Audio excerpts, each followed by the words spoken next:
Now we turn next here to a developing story, a new scare from one of the nation's top labs about the handling of potentially deadly viruses and bacteria, anthrax, smallpox, and now the flu. Tonight, 2 labs forced to close after the third close call uncovered in just 1 month.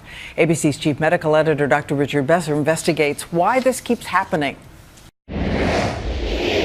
Tonight, the Center for Disease Control's bioterrorism lab and flu lab shut down after yet another frightening mistake.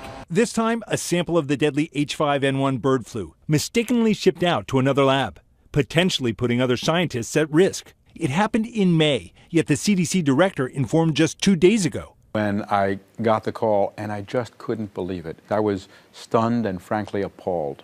This latest failure, discovered during an investigation into how 75 scientists were potentially exposed to anthrax in a CDC lab in Atlanta.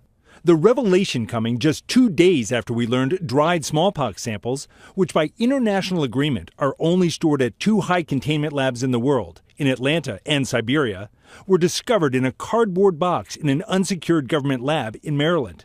Today we learned those samples were alive and potentially deadly. This string of incidents occurring at the top labs in the nation.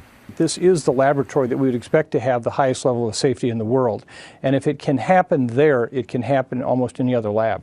Tonight we asked the head of the CDC what went wrong.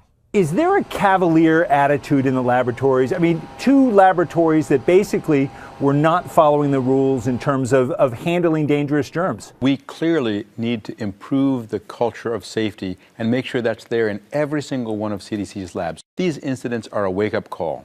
And Rich, you were once acting head of the CDC, so what's next as you see it? I mean, the Senate is demanding answers. The CDC is asking an outside group to help investigate. And the big question tonight is who is really monitoring CDC's labs?